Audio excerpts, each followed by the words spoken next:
Hello viewers, welcome to my channel. Myself Rajkamal. Like और subscribe की बात हम बाद में करेंगे।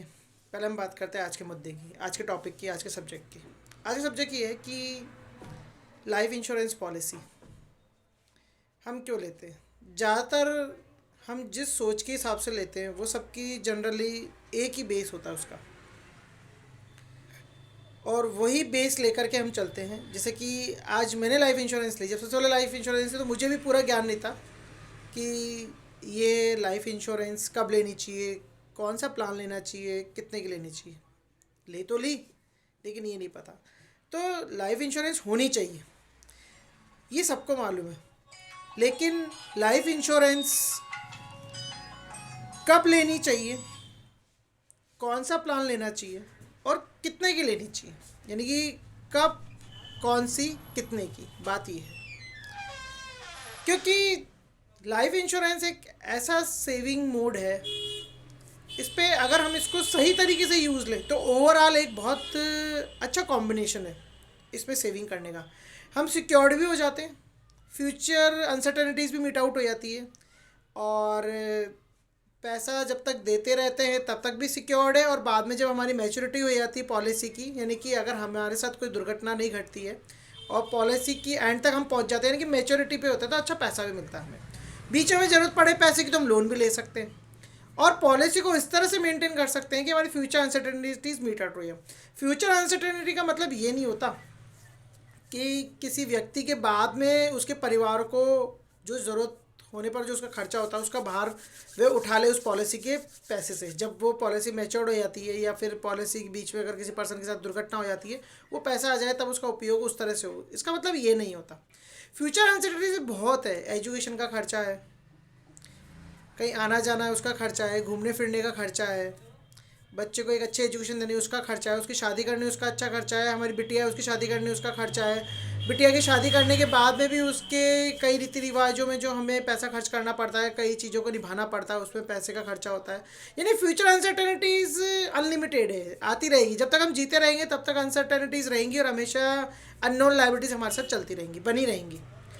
तो मैं आज का जो मुद्दा उठा रहा हूँ यही उठा रहा हूँ कि लाइफ इंश्योरेंस पॉलिसी को अगर हम सिस्टमेटिकली बनाएं, यानी कि पॉलिसी के जो प्लान्स हैं उसको सिस्टमेटिक लें, तो हम इसको बहुत ही अच्छे तरीके से यूटिलाइज कर सकते हैं, यूज़ कर सकते हैं, और बिल्कुल सेफ हो सकते हैं, और हमारी जो वर्किंग कैपिटल है उसको इम्प्रूव कर सकते हैं। क्योंकि वर्किंग कैपिटल बहुत ज़रूरी होती है हर इंसान की लाइफ में। असर तो होते हैं खूब, लेकिन कई बार ऐसा होता है कि वर्किंग कैपिटल नहीं होती हमारे पास।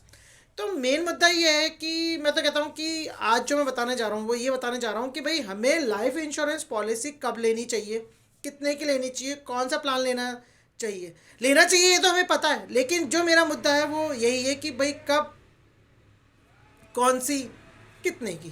तो मैं जो बताऊंगा उसको आप ध्यान से सुनिएगा, ध्यान से एनालाइज करिएगा, और मैं जो ये बताने वाला हूँ उसमें आपके फ्यूचर के बहुत सारे जो अनसर्टेन खर्चे हैं, कब होंगे मालूम नहीं होता। खर्चे तो होंगे ये मालूम है, लेकिन कब होंगे ये मालूम नहीं होता।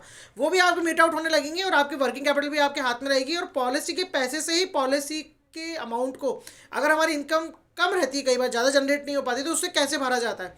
और ये सेविंग का जो तरीका मैं आपको बता रहा हूँ ये बहुत ही यूज़फुल तरीका है।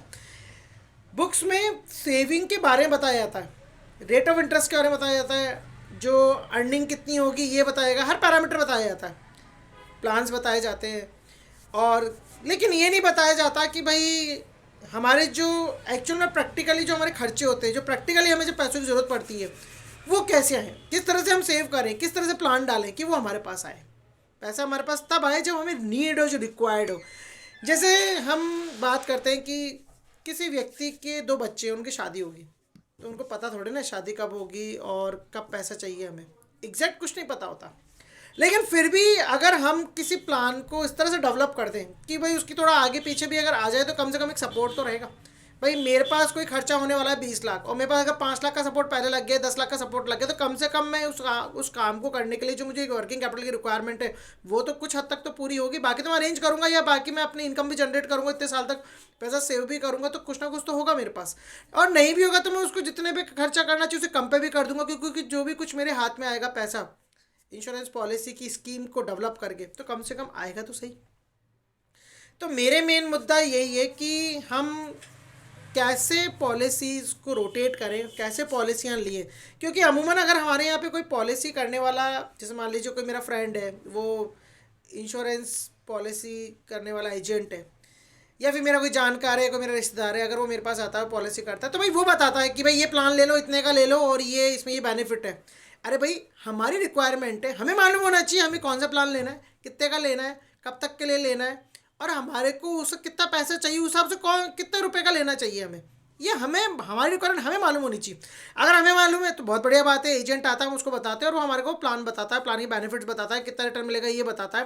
लेकिन हमारी रिक्वायरमेंट क्या है, कब है, ये थोड़ा ना उसको पता है। उसको तो जब पता होगा, जब हम बताएंगे तब वो हमारी हेल्प कर पाएगा। लेकिन ज़्यादातर लोग तो क्या करते हैं कि पॉलिसी तो करा लेते हैं, लेकिन उनके पास कोई फ्यूचर, मतलब एक फ्यूचर उनके पास कुछ नहीं होता कि भाई वो कब करा रहे हैं, किस लिए करा रहे हैं, क्यों करा रहे हैं, कब चाहिए। ये पॉलिसी का बेनिफिट और भी हो सकते हैं, उसको मालूम नहीं होता। तो उसको ये मालूम होता है कि भाई ठीक है, मैंने एक पॉलिसी करा ली है और जब तक मैं रहूँगा इसमें पैसे इन्वेस्ट करूँगा, मैं सिक्योर्ड भी रहूँगा, सेफ भी रहूँगा। जब पॉलिसी पे चढ़ाई तो मुझे पैसा मिल जाएगा, नहीं मिला तो घर वालों को मिल जाएगा। अगर मेरे साथ कोई अनहोनी हो जाती है, कोई दुर्घटना हो घट जाती है, तो घर वालों को मिल जाएगा। लेकिन भाई इसके अलावा भी बहुत से ऐसे सिस्टम है लाइफ के, जिनको कि हम बीट आउट कर सकते हैं इस पॉलिसी, इस लाइफ इंश्योरेंस पॉलिसी को कराने के बाद। मतलब प्लान को हम इस तरह से रोटेट करें, इस तरह से लेके हम हमारी फ्यूचर की बहुत सारी अनसर्टेनिटीज़ बीट आउट कर सकते हैं। तो प्लीज़ मैं तो ये चाहता हूँ कि आप लोगों को ये पता चले कि पॉलिसी तो लेनी है, लेकिन कब लेनी है कम से कम ये पता रहे, कितने की लेनी है ये पता रहे, और कौन सा प्लान लेना है ये पता रहे। मेरे बताने के बाद में हो सकता है कि आपका एक प्रश्न जरूर हो कि भाई हमारी रिक्वायरमेंट तो इतनी है, आपने तो इतना ही अमाउंट बताया, या कोई कहे कि हमारी रिक्वायरमेंट तो इतनी है ही नहीं, आपने इतना ज़्यादा बता दिया। तो भाई मैं जो बताऊंगा बेस बताऊंगा, उसको मल्टीपल आप कर लें। जैसे कि मान लीजिए मैंने कोई चीज़ 5 लाख की बताई, आपको रिक्वायरमेंट 10 लाख की तो डबल कर लीजिएगा, 15 की तो ट्रिपल कर लीजिएगा, 20 लाख की तो चौबल कर लीजिएगा, 4 टाइम्स कर लीजिएगा। किसी को रिक्वायरमेंट 2 लाख की, उस टाइम पे 5 लाख का प्लान मैंने बताया, अगर 2 लाख की तो वो डिवाइड कर ले, अपने प्लान को कम का करा लें। यानी कि मैं जो बोल रहा हूँ उससे मल्टीपल करके अपनी रिक्वायरमेंट को, क्योंकि मैं आपको सिस्टम तो बताने की कोशिश कर रहा हूँ मेरे अकॉर्डिंग। क्योंकि मुझे कई लोग कहते हैं कि सर यार आपने अपना लाइफ इंश्योरेंस जो आपने करा रखी है वो आपने बहुत सिस्टमेटिक कर रखी है। मेरा जो इंश्योरेंस एजेंट जो आता है मेरे पास, वो खुद भी ये कहता है कि बोले सर यार मैंने आपसे बहुत कुछ सीखा है, आपका जो प्लान है आप जो जिस तरह से लेते हैं वो एक बात है, बहुत सोच समझ के तरीके से लेते हैं कि कब आपको चाहिए। चाहे कोई जरूरी नहीं कि 25 साल का लें, 20 साल का लें, अगर आपको 23 साल बाद चाहिए तो आपको पता है कि 23 साल बाद चाहिए, और आप उस 23 साल का प्लान को 23 साल का ही लेते हैं। ऐसा आप बहुत सही तरीके से अंदाज़ा लगा के करते हैं, और मतलब कि आपका सही है, सिस्टम सही है। और मैं भी इससे काफ़ी हेल्प लेने के बाद, मैं आपसे सीखने के बाद मैं लोगों को समझाता हूँ, लोगों को बताता हूँ उनकी रिक्वायरमेंट, और वो मुझसे पॉलिसी भी कराते हैं, और मैं प्लान जब उनको बताता हूँ उनको अच्छा भी लगता है। तो यही चीज़ मेरे भी कुछ लोगों ने कहा, मेरे दोस्तों ने कहा कि यार तेरे पास एक बहुत अच्छा सिस्टमेटिक प्लान है लोगों को बताने का कि कब कब हमें पैसे की ज़रूरत होती है, कब कब का कौन कौन सा प्लान लेना चाहिए। तो यार तू एक वीडियो बनाओ, सबको बता, ताकि हर आदमी को कम से कम पता तो चले कि भाई लाइफ इंश्योरेंस हमें कब लेनी चाहिए, क्यों लेनी चाहिए, कितने की लेनी चाहिए, कौन सा प्लान लेना चाहिए, कब से कब पता तो रहे। तो मेरा आज का मुद्दा यही है कि हमें कब कब कैसे कैसे कौन कौन से किस किस पर्पज़ के लिए लेनी चाहिए, और हमारा सारा मुद्दा मीट आउट होता रहेगा जो मैं आपको प्लान बता रहा हूँ। ऐसा कोई ज़रूरी नहीं है कि प्लान मेरा अच्छा ही लगे आपको, क्योंकि मैं कोई एक्सपर्ट तो हूँ नहीं। मैं मेरी रिक्वायरमेंट या मेरी सोच समझ के हिसाब से मैं एक रास्ता बताने की कोशिश कर रहा हूँ, कि ताकि और भी जो यंग एज में हैं, जो यंगर्स हैं, उनको थोड़ी सी हेल्प हो जाए। क्योंकि थोड़ा बहुत अगर मैं ज्ञान बांट रहा हूँ तो हो सकता है कि मेरे से ज़्यादा ज्ञान किसी के पास हो, मेरे से अच्छा प्लान किसी के पास हो, लेकिन कम से कम मेरी बात भी अगर कोई सुने और आपको मेरे प्लान में जो कोई चीज़ अच्छी लगे, तो कम से कम आप चूज़ तो कर सकते हैं। आप अपना उतना अमाउंट सेविंग का सेट असाइड तो कर सकते हैं, प्लान को तो समझ सकते हैं, प्लान का अमाउंट कितना लेना चाहिए, कब लेना चाहिए। कुछ नॉलेज तो आपकी जरूर बढ़ेगी मेरे बताने के बाद में, आपकी काफ़ी हद तक नॉलेज बढ़ेगी कि भाई हमें प्लानिंग इस तरह से करनी चाहिए। वाकई मैं एक जो प्लान बता रहा हूँ बिल्कुल फैमिली प्लानिंग के हिसाब से आपको सिस्टम बताऊंगा कि लाइफ इंश्योरेंस कैसे लेनी चाहिए। आप कंपनी कोई भी हो, किसी भी कंपनी से लाइफ इंश्योरेंस पॉलिसी प्लान ले लीजिए, मुझे कोई दिक्कत नहीं है, लेकिन मैं तो एक सिस्टम बता रहा हूँ कि लेना कैसे चाहिए। तो चलिए मुद्दे पे आते हैं कि सबसे पहले हमें जो लाइफ इंश्योरेंस प्लान है वो कहाँ से स्टार्ट करना चाहिए। हम एजुकेशन लेते हैं, एजुकेशन लेने के बाद में हम सबसे पहले क्या करते हैं, जॉब या बिजनेस से स्टार्ट करते हैं हमारा। तो जब हम हमारा जॉब या बिजनेस स्टार्ट कर लें और हमारे को फर्स्ट मंथ के बाद में हमारे को जो भी अर्निंग हो, जैसे मान लीजिए मेरी कोई नई जॉब नौकरी लगी या किसी पर्सन की नई नौकरी लगी और उसका 1 महीना पूरा हो गया और उसकी सैलरी हाथ में आ गई, तो सबसे पहले उसको एक प्लान ले लेना चाहिए लाइफ इंश्योरेंस का। हम अमूमन क्या करते हैं, मोबाइल ले लेते हैं, एक नया गाड़ी ले लेते हैं, ले लीजिए कोई दिक्कत वाली बात नहीं, लेकिन एक इंश्योरेंस भी स्टार्ट करिए, एक इंश्योरेंस का प्लान लीजिए अपने लिए सबसे पहले।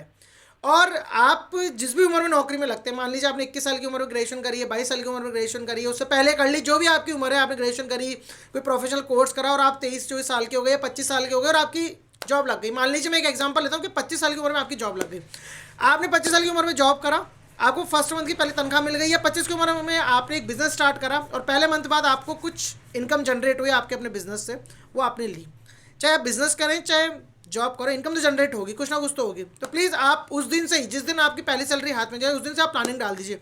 आप खुद ही जो भी इंश्योरेंस कंपनी का जिसका प्लान लेना चाहे, चाहे उसके एजेंट को बुला लें, चाहे कंपनी के ऑफिस में चले हैं, आप एक प्लान ले लीजिए। और प्लान कितने का लीजिए? मिनिमम 2 लाख रुपए का। और कब तक का लेना है आपको? अगर आप 25 साल के, तो आप 60 साल में एक रिटायरमेंट एज हो जाती है कि उसके बाद में आदमी सोचता है कि यार मैं आराम से अपना सारा जीवन भागा दौड़ी करने के बाद में कुछ समय अपना अच्छे से व्यतीत करूँगा शांतिपूर्वक। तो वो अपन 60-65 की उम्र मानते हैं। मैं एक 60 का एग्जांपल ले लेता हूँ। आप 65 हो तो 65 के हिसाब से चल लीजिएगा, 70 का हो तो 70 के हिसाब से चल लीजिएगा। तो मैं 60 को एक बेसिक मान के चल रहा हूँ कि भाई 60 ईयर्स की उम्र में हमें ऐसा लगने लगता है, और अगर हम जब तक अच्छा कुछ अचीव कर लेते उस उम्र तक, तो हमें ऐसा भी लगता है कि थोड़ा सा जीवन को शांतिपूर्वक जिया जाए। और कुछ हमारे एफर्ट्स ऐसे भी होने चाहिए कि हमें उस वक्त अच्छा पैसा मिलता रहे और हम कम से कम हमारा जीवन आगे शांतिपूर्वक निर्वाह करने के लिए किसी पे डिपेंड हुए बगैर जीवन को जिए। तो 60 साल का बेस मैंने ले लिया। तो 25 साल की उम्र का अगर मैंने कोई एग्जांपल लिया है, तो वो व्यक्ति अगर नौकरी करता है या अपना बिजनेस करता है, पहले महीने उसको कोई इनकम जनरेट होती है, तो वो एक प्लान ले ले। ठीक है, कितने का ले? 2 लाख रुपए का। कौन सा ले? एंडोमेंट। यानी कि शुरुआत कहाँ से करनी है आपको अपने इंश्योरेंस की, कि भाई अपन ने अपने माँ बाप के घर पे रहे हैं, उन्होंने अपन को हेल्प करी, सपोर्ट करी है, अपने को क्या बोलते हैं एजुकेट किया है, अपन इस लायक हो गए कि अपने पैरों पे खड़े हो गए, कमाने लग गए। तो प्लीज़ हम कम से कम अपनी मेहनत की कमाई से कुछ सेविंग तो करना स्टार्ट करें, कि हम भी आने वाले हमारे फ्यूचर को कुछ अच्छा दे सके, कुछ उनके लिए अच्छा कर सके। तो प्लीज़ हमें सबसे पहले प्लान लेना चाहिए 2 लाख रुपए का एंडोमेंट प्लान। और वो भी कब तक का? आपकी जो उम्र है वहाँ से आप 60 तक देख लीजिए। यानी 25 साल का आदमी है और अगर वो अपनी जॉब या बिजनेस स्टार्ट करता है, तो 60 साल तक कितने का हो जाएगा? यानी कि 35 साल का डिफरेंस टाइम रहेगा उसके पास, जो बीच में गैप है वो 35 साल का। तो 35 साल का एक प्लान ले लीजिए 2 लाख रुपए का, यानी कि वो 60 की उम्र का हो जाएगा। तब तक की गणना कर ले और जितने ईयर निकल रहे उतने का एक प्लान ले लें। ठीक है, तो फर्स्ट हमने स्टार्ट कहाँ से करा कि जब हमारी नौकरी लग गई और हमने पहले महीने की इनकम जनरेट करी, तभी हमें एक प्लान ले लेना चाहिए, ताकि हम एक बार सेविंग करना सीखें और हम इंश्योर्ड भी हो गए कि 2 लाख से हम इंश्योर्ड हो गए। हमें नेगेटिव सोच करके प्लान नहीं लेना है, हम तो पॉजिटिव सोच करके प्लान लेना है कि भाई हम तो 60 साल तक रहेंगे और उसके बाद भी खुशहाल ज़िंदगी जिएंगे और स्वस्थ रहेंगे, कोई दिक्कत वाली बात नहीं, मज़े लेंगे पूरी ज़िंदगी का। यही सोच करके प्लान लेना चाहिए। दूसरा, अब आपको दूसरा प्लान कब लेना है? भाई अब आप नौकरी करने लग गए, बिजनेस करने लग गए, इनकम जनरेट करने लग गए, अब आप एक्सपीरियंस होते जाएंगे, साल 2 साल 3 साल 4 साल, फिर आप शादी करेंगे, आपके माँ बाप आपकी शादी भी करेंगे और आप खुद भी शादी लायक हो जाएंगे और आप शादी जरूर करेंगे। तो जैसे आपकी अगर शादी हो जाती है, तब आप एक प्लान ले लें। यानी कि मैं आपको बता रहा हूँ प्लान कब कब लेने, ऐसे नहीं कभी भी ले लिया, किसी भी स्थिति में ले लिया, उसका कोई यूज़फुल नहीं है। पैसा कब आएगा कब नहीं आएगा आपको पता ही नहीं चलेगा। मैं तो बता रहा हूँ कि कब लेना चाहिए और कब किस हिसाब से क्या काम करना चाहिए, पैसा कब कब आपके पास आए और आपको कब कब उसका फ़ायदा हो। मैं तो आपको यही चीज़ समझाने के लिए ही ये वीडियो बना रहा हूँ, कोशिश पूरी कर रहा हूँ कि आप लोगों को समझ में आए मेरी बात। तो पहला प्लान आपने ले लिया जब मैंने बताया। दूसरा प्लान आप कब लें? जब आपकी शादी हो जाए। यानी कि अगर कोई व्यक्ति है वो शादी करता है, एक जीवन साथी उसके साथ जुड़ जाता है, तो उसका कोई एक प्लान ले ले। कितने रुपए का? 3 लाख रुपए का। कौन सा प्लान? वापस से वही एंडोमेंट प्लान, और वही 60 की एज तक वो गणना कर ले कितनी उसकी, मतलब वो जो एज में है उसकी शादी मान लीजिए 27 साल की उम्र में हुई और 60 साल तक में कितना डिफरेंस आ रहा है, यानी कि आ रहा है 33 ईयर्स का। तो 33 ईयर का एक प्लान ले ले। कितने का? 3 लाख रुपए का। और वो भी कौन सा ले? Endowment plan. यानी कि बीच में कोई मनी बैक वगैरह नहीं, कोई और सिस्टम नहीं, एंडोमेंट। यानी कि पैसे हम जमा कराते रहेंगे और लास्ट में जब हम 60 साल के हो जाएंगे तभी हमारे को पॉलिसी मैच्योर्ड होगी, उसका पैसा मिलेगा। तो मैंने अब तक आपको 2 बता दी कि एक तो नौकरी जब आपकी स्टार्ट हो जाए, बिजनेस स्टार्ट हो जाए और आपका इनकम जनरेट होने लगे तब ले लें, और एक शादी हो तब ले लें। अब आप 5 लाख तक इंश्योर्ड हो गए और आपका सिस्टम भी होगा कि जब आप रिटायर होंगे 60 साल की उम्र में, रिटायर मतलब कि एक ऐसी एज पे कि जब आप सोचेंगे भाई शांतिपूर्वक रहा जाए, तो आपको तब एक पैसे की ज़रूरत पड़ेगी, नीड होगी। और इस बीच में तो आप खूब यंग एज में रहेंगे, अच्छा कमाएंगे, कोई पैसे की ज़रूरत भी नहीं, लेकिन सेविंग होती रहेगी। ये पैसा हमें लास्ट मोमेंट पे जब मिलेगा बहुत अच्छा लगेगा, बहुत अच्छी सेविंग रहेगी और हम उन पलों को याद करेंगे, यार हमने छोटी मोटी सेविंग डाल दी थी, बढ़िया रहा। अब आप सोच रहे होंगे कि भाई 5 लाख से होगा क्या? वो ठीक है, 5 लाख से होगा क्या, मैं आगे बता रहा हूँ। मेरी बात को सुनिए, ध्यान से सुनिए और सीखिए कि प्लान कब लेना चाहिए, किस लेना चाहिए और फ्यूचर अनसर्टेनिटी क्या क्या होती है और हमें कब कब पैसे जरूरत पड़ती है। आप समझ लीजिए अच्छी तरह से, मेरी वीडियो को ध्यान से देखिए, मैं आपको पूरी कोशिश कर रहा हूँ बताने की। अब आपने 2 बार प्लान ले लिया, नौकरी स्टार्ट हो गई, एक्सपीरियंस हो गए, 3-4 साल निकल गए, शादी हो गई, अब आपका जीवन साथी आपके साथ जुड़ गया, अब आगे क्या होगा भाई? साल, 2 साल, 3 साल बाद आपके एक बच्चा होगा, एक इशू होगा। तो ठीक है, हम क्या करेंगे? जब हमारा पहला बच्चा हो, चाहे लड़का हो चाहे लड़की हो, हमें तब प्लान लेना है। फिर जैसे बेबी बर्थ हुआ, बेबी बर्थ होते ही आप सेलिब्रेट कीजिए और तुरंत लाइफ इंश्योरेंस एजेंट को या लाइफ इंश्योरेंस ऑफिस जाकर के आप वापस से प्लान लीजिए। जो मैं बता रहा हूँ, आप उस बच्चे के लिए प्लान लीजिए। होना प्लान अपने नाम से चाहिए, प्लान सब अपने नाम से होंगे। बच्चे के नाम से प्लानिंग नहीं बता रहा मैं, बच्चे के नाम से आपको इंश्योरेंस नहीं कराना, अपने नाम से इंश्योरेंस कराना, क्योंकि बेनिफिट तभी रहेगा। कैसे रहेगा मैं आपको आगे बताऊंगा। तो जैसे ही बेबी बर्थ हो, घर में आप अच्छे से सेलिब्रेट करें और फिर उसके बाद में उस बेबी या जो भी बेबी हो, आपके लड़का या लड़की कोई भी हो, उसका इंश्योरेंस कराएं आप, यानी कि उसकी बेसिस पे इंश्योरेंस कराएं खुद का। कैसे? आपको 4 लाख का प्लान लेना है, लेकिन एक एक अलग अलग, 1 लाख का अलग, 1 लाख का अलग, 1 लाख का अलग, 1 लाख का अलग, 4 प्लान लेने हैं 4 लाख के, 1-1 लाख के अलग अलग। टाइम क्या होगा? 18 साल, 21 साल, 24 साल और एक 15 साल। यानी कि 4 प्लान लेने हैं आपको। यानी कि मान लीजिए मेरे बेबी बर्थ होता है घर में, और मैं अपने जो भी पहला बच्चा होता है उसके नाम से, मतलब उसके हिसाब से, सॉरी उसके नाम से नहीं, उसके हिसाब से मैं अपने आप को इंश्योरेंट कराऊंगा। 4 लाख की पॉलिसियाँ लूँगा, 1-1 लाख की अलग अलग। लेकिन मैं रखूँगा क्या? उनका टाइम, मुझे कब चाहिए पैसा, कब मुझे ज़रूरत पड़ेगी। एक तो लूँगा मैं 15 साल का, एक पॉलिसी 1 लाख की लूँगा 15 साल के लिए, एक पॉलिसी लूँगा 1 लाख की 18 साल के लिए, एक पॉलिसी लूँगा 1 लाख की 21 साल के लिए, और एक पॉलिसी लूँगा 1 लाख की 24 साल के लिए। अब मैं कितने से इंश्योर्ड हो गया? 9 लाख से। 2 लाख से मैं शुरुआत में हो गया था, जब मेरी नौकरी लगी थी, मैं एक पैसा कमाने लग गया। मैं एक एग्जांपल दे रहा हूँ आपको। दूसरा, जब मेरी शादी हुई तब मैंने स्टार्ट कर लिया, 3 लाख का तब करा लिया, 5 लाख का हो गया। और अब शादी के बाद में जब मेरा पहला बच्चा हुआ, मेरा जो पहला बेबी बर्थ हुआ, जो मेरा जो सबसे पहला जो भी घर के अंदर जो भी मेरा पहला बेबी बर्थ हुआ, उस बच्चे के अकॉर्डिंग उसकी ग्रोथ के लिए मैंने फिर 4 लाख का इंश्योरेंस कराया अपना खुद का, और 4 प्लान अलग अलग 1-1 लाख के कराए। 4 लाख की पॉलिसी कराई उसी दिन, एक ही दिन में, लेकिन टाइम अलग अलग रखे। 1 लाख का एक 15 साल के लिए, एक 18 साल के लिए, 21 साल के लिए, 24 साल के लिए। अब सब 15 साल के लिए क्यों? क्योंकि 1 लाख रुपए जब मैं पॉलिसी कराऊंगा तो मान लीजिए 15 साल बाद मुझे पैसे मिलेंगे, तो मुझे क्या काम आएंगे कि 15-16 साल की उम्र में बच्चा 10th कर लेता है। हो सकता है मुझे उसके अच्छे एजुकेशन के लिए उसको कोई कोर्स कराना पड़े, अच्छे स्कूल में दाखिला कराना पड़े, और भी अच्छा स्कूल, जितना मैं अच्छा कर रहा हूँ उससे और अच्छा करना चाहता हूँ, तो पैसे की जरूरत पड़ेगी उस वक्त, और अमूमन ज़रूरत पड़ती है, तो वो पैसा वहाँ काम आएगा। फिर एक पॉलिसी मैंने 18 साल की ले रखी, वो कब काम आएगा? बच्चा 12th कर लेगा, अच्छे कॉलेज में जाएगा, तब कोई उसे टेक्निकल कोर्स करना हो, उसे कोई गैजेट की ज़रूरत पड़ जाए, या उससे कोई और अच्छी चीज़ की ज़रूरत पड़ जाए, या कहीं हॉस्टल के लिए मैं उसके लिए एडमिशन हो, तो तब उस पैसे का सपोर्ट थोड़ा बहुत मेरे को मिल जाएगा। ठीक है। फिर एक मैंने 21 साल की पॉलिसी और कराई 1 लाख की। वो पैसे मुझे कब मिलेगा? कि वो जब 21 साल का हो जाएगा, ग्रेजुएशन कर लेगा, या कोई भी एजुकेशन वो लेकर के जब अपने पैरों पे खड़ा होने की कोशिश करेगा, तब 21 साल की उम्र में जो फिर पैसे की जरूरत पड़ेगी। हो सकता है कि मुझे उसे सपोर्ट के लिए थोड़ा पैसा और देना पड़े, कोई अच्छी एजुकेशन के लिए, कुछ अच्छे कोर्स के लिए, कोई प्रोफेशनल कोर्स के लिए, या फिर उसके कोई दिनचर्या में उसको कोई भी नई नई चीज़ों की ज़रूरत हो उसको दिलाने के लिए। हो सकता है कि मेरे पास इतना पैसा उसे हो ना हो तो अच्छी बात है, लेकिन पैसा और भी आ जाएगा तो कोई तकलीफ थोड़ी ना। आपकी वर्किंग कैपिटल में इफेक्ट नहीं पड़ेगा, आपकी वर्किंग कैपिटल बढ़ेगी, आप ढंग से उसके ऊपर एक्सपेंस कर पाएंगे। तो एक तो 15 साल का, कि जब वो 10th के आसपास होगा तब आपको ज़रूरत पड़े, तब वो आ जाएगा एक पैसा, आपको थोड़ा सा वर्किंग कैपिटल आपका बढ़ जाएगा, आप अच्छे से खर्च कर सकेंगे और आप इंश्योर्ड भी रहेंगे। दूसरा, 18 साल की उम्र में आ जाएगा, जब वो ग्रेजुएशन कर लेगा, तो हो सकता है कि आप 12th कर लेगा, आपको उसको ग्रेजुएशन कराना हो, अच्छे कॉलेज में एडमिशन कराना हो, तब आपको उसके लिए आ जाएगा। एक आ जाएगा 21 साल की उम्र में, जब वो ग्रेजुएशन कर लेगा, हो सकता है तब आपको कोई और प्रोफेशनल अच्छा कोर्स कराना हो, तो उसके लिए आपको पैसे की जरूरत पड़े, तब आपके पास पैसा आ जाएगा। यानी कि जब वो बच्चा 10th के आसपास होगा तब आ जाएगा, 12th कर लेगा, कॉलेज के आसपास जब एडमिशन का टाइम होगा तब आ जाएगा, 21 साल की उम्र में वो ग्रेजुएशन कर लेगा, उसको आगे कोई टेक्निकल कोर्स करना, कोई प्रोफेशनल कोर्स करना, उसके लिए आ जाएगा। फिर 24 साल की उम्र में वो अपने पैरों पे खड़ा हो जाएगा, और उसकी हो सकता है कि नौकरी लग जाएगी और आप उसकी शादी करने की सोचेंगे, तब आपको पैसा चाहिए, तब वो पैसा आ जाएगा। तो 4 प्लानिंग हो गई अपनी।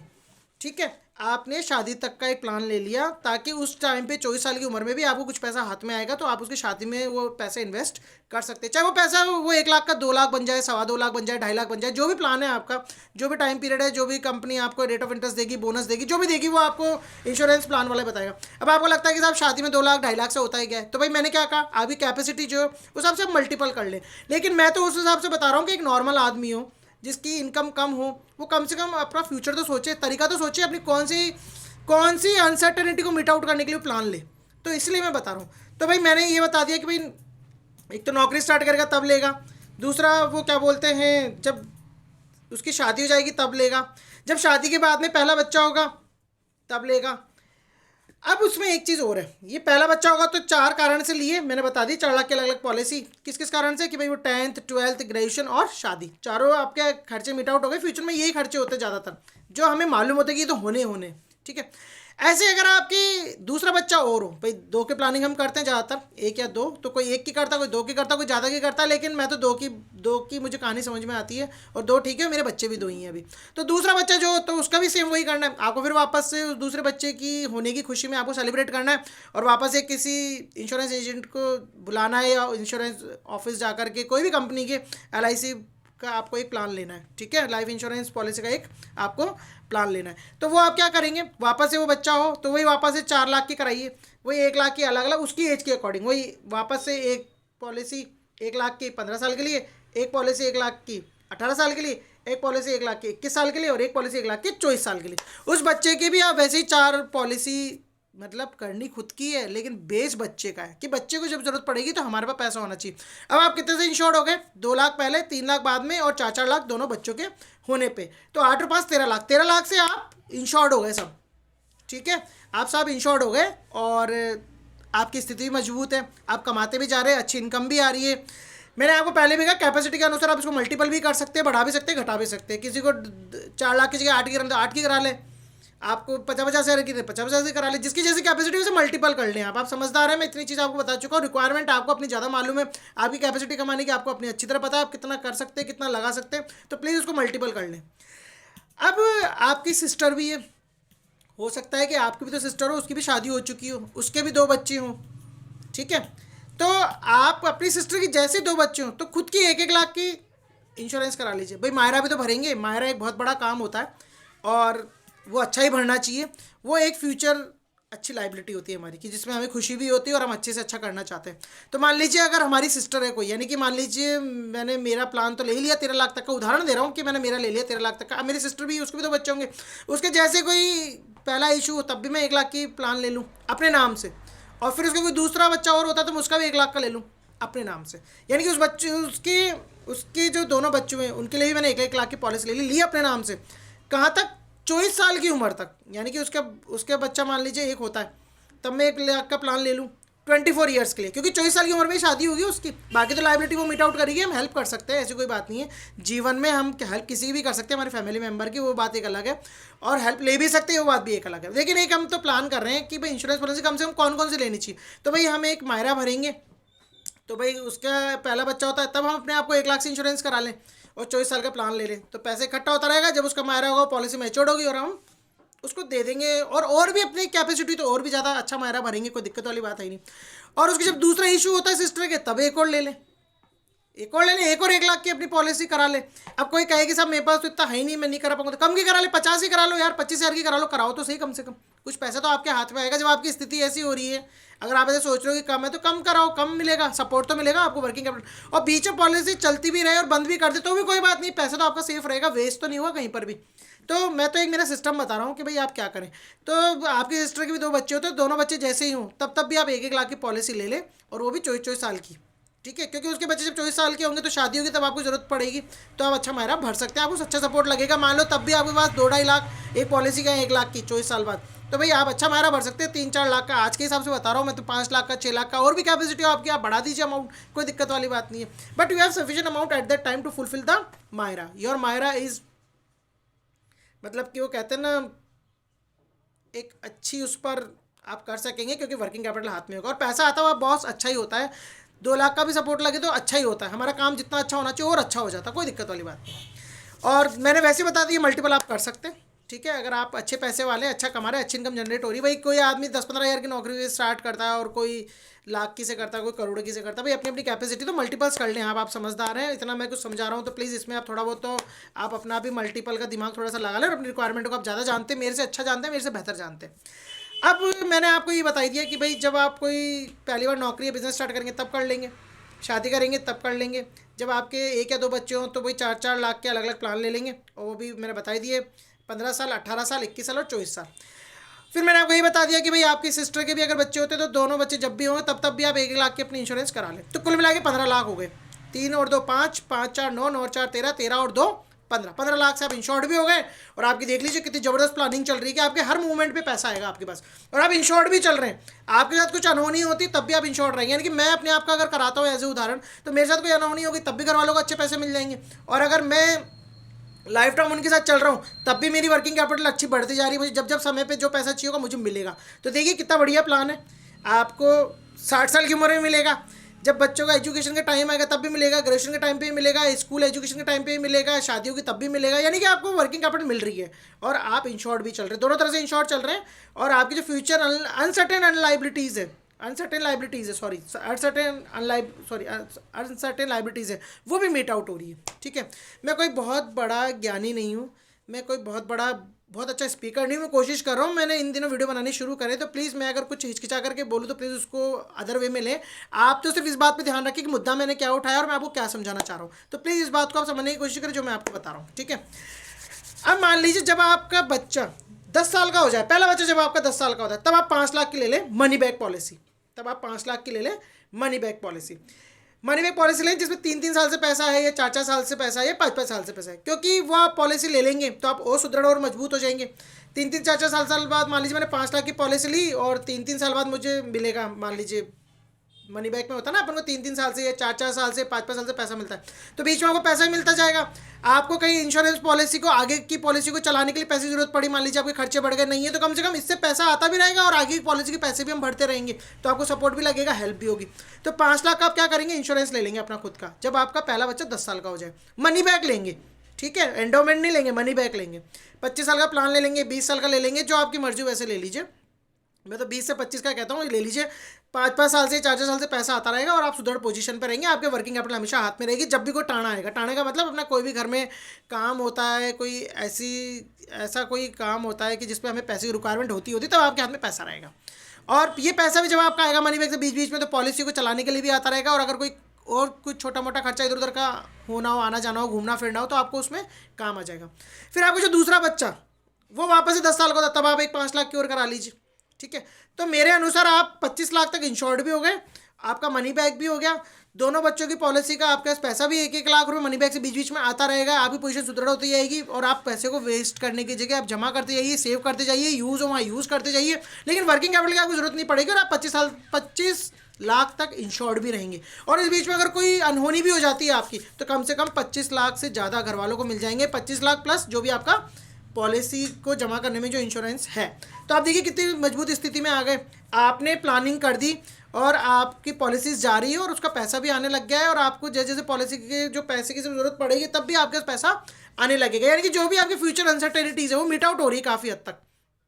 भी बच्चों की education, school, college, technical course, शादी, उसके अलावा आपका मनी बैग से जो भी बीच में जो कभी घूमना करने जाना हो, कोई और बहन बेटियों के काम पड़ जाते हैं, कोई और छोटा मोटा टाना, कोई बर्थडे सेलिब्रेट करना हो, कोई 10th बर्थडे सेलिब्रेट करना हो, कोई 25वीं अपन को अपनी एनिवर्सरी सेलिब्रेट करनी हो, तो उस हिसाब से भी हम क्या कर सकते हैं, प्लानिंग कर सकते हैं इंश्योरेंस की।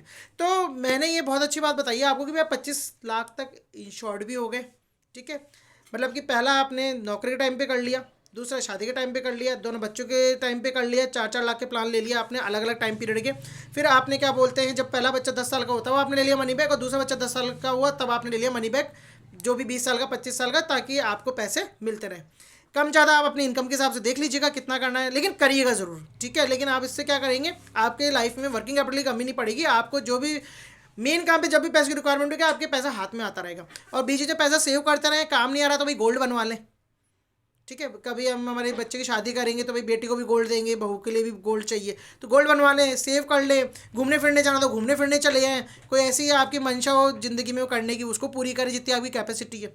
तो आप कैसे भी उस पैसे को उपयोग कर सकते हैं। कोई बीच में आपको कोई चीज़ करना हो, मतलब कहने का मतलब है कि आपके पास पैसा वर्किंग कैपिटल आता रहेगा, आप सेव करते रहे, जो जो रिक्वायरमेंट आपकी आती जाए उसको फुलफिल करते रहे। पैसों की शायद ही कमी पड़ेगी तो कम से कम कुछ डिफरेंस आपके हाथ में रहेगा, और बाकी आप अरेंज कर लेंगे, आप कमा लेंगे, आपके तब तक ही पैसा तो बनेगा ही। अच्छा, मैं ऐसी ही उम्मीद करता हूँ, क्योंकि हर आदमी ग्रोथ ही करता है, मैं ग्रोथ की तरफ ही बात करता हूँ, ग्रोथ की तरफ ही ध्यान देता हूँ और ग्रोथ की ही एनालाइज करता हूँ। अब मान लीजिए दोनों बच्चे 10 साल के हो गए आपके और आपने पॉलिसी ले ली। अब लाइफ धीरे धीरे आगे आपकी बढ़ती जाएगी, ठीक है। अब क्या होगा कि आप ये मान लीजिए 35-40 उम्र के बीच में आ जाएंगे, आपकी पॉलिसी सफिशिएंट है, अच्छी चल रही है। अब आप क्या करिए, एक टर्म प्लान लीजिए। क्या लीजिए? एक टर्म प्लान लीजिए, लाइफ इंश्योरेंस का एक टर्म प्लान लीजिए कि जिसमें आपकी प्रीमियम तो जाएगी, आपको मिलेगा कुछ नहीं, लेकिन अनहोनी हो गई, कोई दुर्घटना घट गई आपके साथ में, तो वो उसका पैसा आपको फैमिली को अच्छा बैकअप देने के लिए मिल जाएगा। एक वो ले लीजिए आप, अगर आप ले सकते हैं तो, ठीक है भाई। हमें तो पैसे जमा भी कराना है, सेव भी करना है, और हाथ में भी चाहिए, और कुछ ऐसा भी होना चाहिए कि भाई कुछ ऐसा लंबा अमाउंट आए जिसका हमें प्रीमियम तो छोटा सा देना पड़े, और बैकअप देने के लिए हमारे भाई, जब तक हम बैकअप दे रहे हैं, अगर हम नहीं है तब भी बैकअप चाहिए, तो हम अच्छा सपोर्ट कर जाए और एक अच्छा प्लान, टर्म प्लान दे जाए। टर्म प्लान का मेरा मतलब समझ गए होंगे, ठीक है। अब जैसे जैसे बच्चे की ग्रोथ होती जाएगी, बच्चा 10th कर लेगा, फिर 12th कर लेगा, अपने पैरों पे खड़ा हो जाएगा, उसकी आप शादी करेंगे, तब तक मान लीजिए तब आपने टर्म प्लान भी ले लिया, सब कुछ हो गया। अब आप 40 साल की उम्र तक आ गए। अब इस बीच में हो सकता है कि भाई आपके बच्चे भी बड़े होने लग जाए, तब आप 40 साल की उम्र तक पहुंच जाएं या उससे ऊपर आ जाएं, तब आप कोशिश करिए एक प्लान और लेने की, ठीक है। एक अच्छा प्लान 10 लाख का और लेने की, वो भी अपनी 60 और 65 साल की उम्र तक, वही 25 साल का फिर और ले लीजिए। इस बीच में आपके पैसा भी आने लग जाएगा, वर्किंग कैपिटल भी आने लग जाएगी, इंश्योरेंस की जो पॉलिसियाँ आपकी हुई हुई है, मनी बैक से पैसे आते रहेंगे, उन्हीं पॉलिसियों के पैसे से आप आगे का प्लान और ले लीजिए। इतना कुछ करने के बाद में फिर आपका टाइम अच्छे से निकलता जाएगा, आप पॉलिसी को मेंटेन करते रहेंगे, और आप कम से कम भी मेरे हिसाब से मतलब कि 15 लाख का तो मैंने प्लान बता दिया, 5-5 लाख के आपको तो मनी बैक प्लान बता दिया, और एक मैंने आपको टर्म प्लान बता दिया, वो आप कितने का भी ले सकते हैं आपकी रिक्वायरमेंट के हिसाब से, 50 लाख का, 1 करोड़ का, 70 लाख का, 20 लाख का, 30 लाख का, जिससे पैसा तो नहीं मिलेगा आपको, अगर आपके परिवार को अच्छा बैकअप मिलेगा, और अगर आप मैच्योरिटी तक खुशहाल ज़िंदगी जिए तो कोई बात नहीं, वो प्लान होना चाहिए, हर आदमी को लेना चाहिए, अच्छी बात है। और उसका कोई ऐसा मोटिव नहीं है कि भाई हम हमेशा बेनिफिट के लिए ही या फिर गलत सोच करके ही ले, बस एक प्लान होना चाहिए ताकि हमारी हर तरह से फैमिली को बैकअप रहे। फिर हमें एक प्लान लेना चाहिए जब हमारा वापस से मान लीजिए बच्चा ग्रेजुएशन कर लिया और उसके बाद में क्या बोलते हैं वो नौकरी करने लग गया, अपने पैरों पे खड़ा हो गया, फिर हमने उसकी शादी कर दी, फिर वापस से उसको भी यही चीज़ हमें समझानी है, उसके लिए भी ऐसे ही प्लान्स डालने हैं हमें, और हमें उसको भी सपोर्ट करना है, उसके भी प्लान्स को मल्टीपल करना है। सेम इसी सपोर्ट पे, इसी लेवल पे आप वापस से क्या करिए, यही बैकअप दीजिए, यानी कि आपका एक सर्कुलेशन स्टार्ट हो गया, और वापस से वो सर्कुलेशन अगेन स्टार्ट हो जाएगा जब आपके बच्चे नौकरी पे लग जाएंगे, वो भी अपनी फर्स्ट इनकम जब घर में लेकर आएंगे, तो उसी में ही आप उसको सपोर्ट कीजिए, उसी की इनकम, उसी की जो इनकम से प्लान है वो आप उसको कराना सिखाइए, और वहाँ से आप भी वापस शुरू कर दीजिए, आप वापस से वही मल्टीपल प्लान शुरू कर दीजिए। आपके वापस से आने वाले खर्चे या वर्किंग कैपिटल आपकी अच्छी होने लगेगी, और आपकी सेविंग भी होने लगेगी, आप और मजबूत और सुदृढ़ स्थिति में आ जाएंगे, और आप एक अच्छा इंश्योरेंस अमाउंट भी अपनी फैमिली के लिए, एक अगर कोई अनहोनी हो जाती है तो आप दे करके जाएंगे। तो प्लीज़ मैं सिर्फ ये बात आपको इसलिए समझा रहा हूँ, इसलिए बता रहा हूँ कि हमें मालूम होना चाहिए कब कौन सा कितने का प्लान, तो मैंने आपको बता दिया कब कब होना चाहिए, ठीक है, कितने कितने के होने चाहिए मैंने यही बता दिए, कौन कौन से होने चाहिए मैंने यही बता दिया आपको। अब हम बात करते हैं कि जब हमारा बच्चा जॉब करने लग जाए, हमारे मान लीजिए 2 बच्चे, एक बच्चा जो भी जॉब करने लग जाए, अच्छे सेटल होने लग गया, उसकी हमने शादी कर दी, फिर उसके बाद में एक हमें ले लेनी चाहिए जॉइंट लाइफ पॉलिसी। लास्ट में हमें एक 5-10 लाख जितना भी हमारी कैपेसिटी, एक ले लेनी चाहिए जॉइंट लाइफ पॉलिसी, दोनों हस्बैंड वाइफ के नाम से। बच्चे सेवा करते रहें, हमारी तरफ उनका अच्छा मोटिव भी रहे, हमारी रेस्पेक्ट भी रहे, हमारे हाथ में भी अच्छा पैसा हो, और हम भी हमारी मजबूती के साथ अपनी ज़िंदगी की डिसीजन ले सके, और जो भी हमें करना वो कर सकें। तो एक लास्ट में आप जॉइंट लाइफ पॉलिसी का प्लान ज़रूर ले सकते हैं, और अगर नहीं ले सकते तो कोई बात नहीं, आप सेपरेट ले लीजिए दोनों हस्बैंड वाइफ के लिए, और सेपरेट में ले तो वाइफ के लिए लीजिए एक प्लान, ताकि भाई वो भी एक अच्छी मजबूत स्ट्रॉन्ग स्थिति में रहे, हमारे साथ भी और हमारे बाद भी। हर आदमी की अपनी एक इच्छा होती है कि उसके फैमिली के जितने भी पर्सन हैं, जितने मेंबर्स हैं, सब खुशहाल रहे, अच्छे रहे, और क्या बोलते हैं उनको किसी तरह की कोई तकलीफ ना हो जीवन में, और जितना हमने अपनी लिविंग स्टैंडर्ड को इम्प्रूव करा उतना ही हमारा इम्प्रूव रहे। तो वो चीज़ के लिए मैं आपको फिर कहूँगा, फिर एक बाद में आप 45 साल के आसपास एक प्लान और ले लें, 15 साल का या 20 साल का, जो 65 साल की उम्र में आपको मिल जाए, 60 साल की उम्र में आपको मिल जाए, क्योंकि तब तक आपके पास भी एक अच्छा अपनी नौकरी का एक्सपीरियंस होगा, अच्छी सैलरी आ रही होगी, सब कुछ आपने सुधर अपना स्थिति को कर लिया होगा, इंश्योरेंस से भी आप सुधर रहे, वर्किंग कैपिटल आपकी रेगुलर टाइम्स पे आ ही नहीं मीट आउट करने के लिए, और आप अच्छा पैसा भी कमा रहे होंगे, तो प्लीज़ तब भी एक आप प्लान और ले लीजिए। मैं सिर्फ आज इंश्योरेंस की बात करूँगा, इंश्योरेंस को किस तरह से लेना चाहिए ताकि हमारी फ्यूचर अनलाइबिलिटी तो कम से कम स्टार्ट भी हो जाए और मीट आउट भी हो जाए। यहाँ से हमें स्टार्ट करना चाहिए, हम और भी सेविंग कर सकते हैं, और भी सेविंग प्लान मेरे पास है। मैं आपको नेक्स्ट वीडियो में बताऊंगा कि आरडी कैसे करानी चाहिए, रिकरिंग डिपॉजिट, उनके बारे में मैं आपसे बात करूंगा। तो प्लीज़ मैंने आपको बता दिया है कि जब आपकी नौकरी लगे तब आप इंश्योरेंस कराइए अपना 2 लाख का, जब आपकी शादी हो तब अपना कराइए 3 लाख का, मल्टीपल आगे पीछे ऊपर नीचे आप कर सकते हैं कैसे भी, जैसे आपकी मर्जी हो, प्लस माइनस रिक्वायरमेंट जो भी हो। जब आपका पहला बच्चा हो शादी के बाद में तब आप 4 लाख का प्लान लेंगे अलग अलग टाइम पीरियड्स का, जब दूसरा बच्चा होता है वो आप 4 लाख का प्लान लेंगे 1-1 लाख का अलग अलग टाइम पीरियड्स का, 15 साल, 18 साल, 21 साल और 24 साल।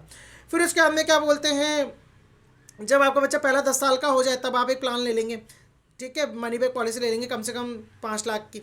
और फिर जब आपका दूसरा बच्चा 10 साल का हो तब आप ले लेंगे।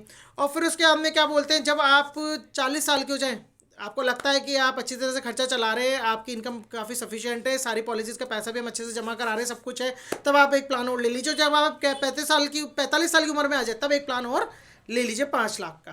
कम से कम इतना तो ले लीजिए ताकि आपकी एक सुदृढ़ पोजीशन हो जाए और आप कम से कम 30-35 लाख से इंश्योर्ड हो, और इतना अमाउंट शायद मेरे हिसाब से सफिशिएंट रहता है हमारी फैमिली को बैकअप देने के लिए। भाई ऐसे तो पैसों की कोई वो तो है नहीं कि भाई कितना भी हो कम ही पड़ता है हमेशा, ठीक है।